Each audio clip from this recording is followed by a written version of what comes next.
Hi, it's Mark from Top Local. We're here with Bernie Pawlik, Pawlik Automotive in Vancouver, Vancouver's favorite auto service experience. 18-time winners of Best Auto Repair in Vancouver as voted by their customers. And for 38 years, repairing all makes and models of vehicles in Vancouver. How are you doing, Bernie? Doing very well. So, Acura CSX, a bit of a unique vehicle for Canada. What was going on with this Acura? This vehicle came to our shop. The owner's concern was it was running rough. Not initially on startup. It was good for about the first 5 minutes, but after 5 or so minutes of driving, the engine would start running rough, idling, shaking, not running so well. So that was his primary concern. And what did you find? What do we find? Well, first of all, as always, we start with a diagnostic, and we did a number of tests. And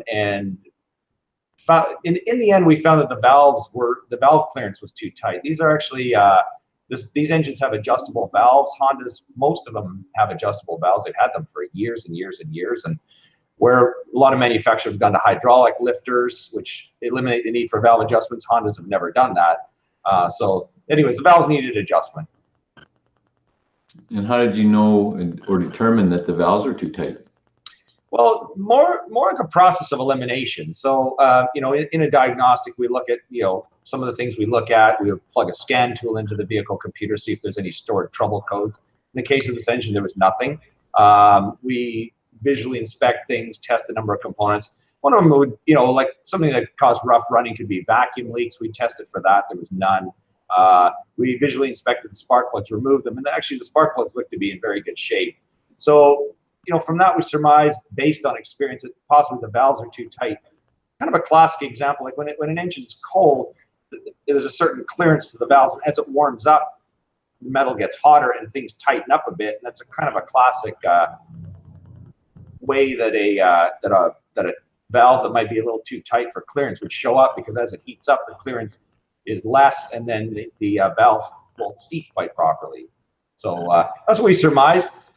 We basically took the valve cover off. We did the valve clearance adjustment, which is something that should be done probably every 100,000 kilometers or so on a Honda engine. And we found all the exhaust valves were too tight.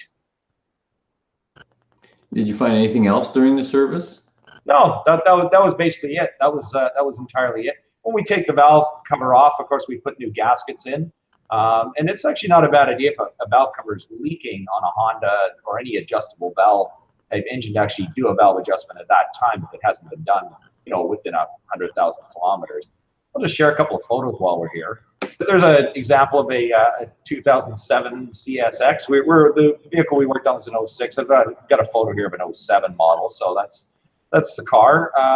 And then there's a photo of basically what it looks like under the valve cover in this vehicle. You've got your basically your intake valves here, and there's a screw and there's a lock nut on it, and the valve clearance adjustment is done right. You stick a feeler gauge in between. The valve has to be set in the right spot. A feeler gauge is put in here, and you can tell the adjustment, their specifications. So there's intake valves in the front of the engine, exhaust on the back, and I should be back. Yep. So the CSX, well, I guess, how did it run after adjustment? That was awesome. Yeah, put everything back together, and it was like smooth as can be. Warmed up, ran really nice. I will mention too that it was smart for the owner to bring this vehicle in for service. Although, of course, it was running to the point where it was perhaps undrivable, not very pleasant to drive. But there are people who neglect these kind of things and keep going. And the real risk of leaving a valve like that is when they don't seat properly, they can actually start burning, and at that point, you can cause a lot of very expensive damage. So, first sign of something like this, it's always best to get it fixed right away. And the Acura CSX is Canadian-only model. What are your comments on that? Yeah, so this is the CSX was only sold in Canada from about 2006 to 2011. This model is actually unique to Canada.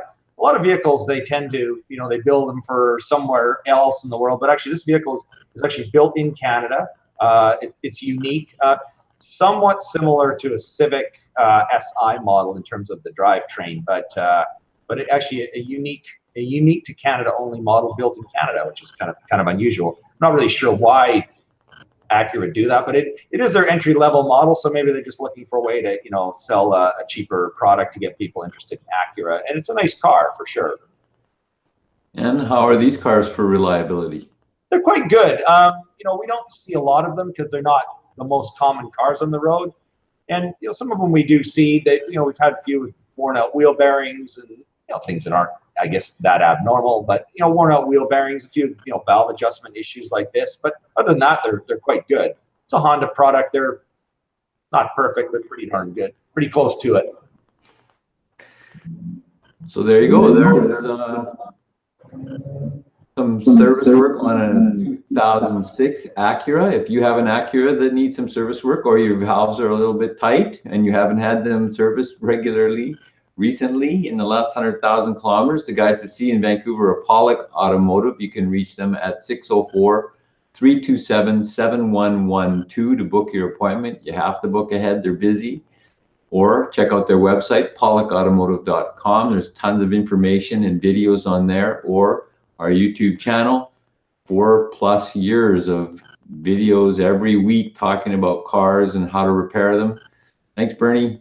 Thanks, Mark.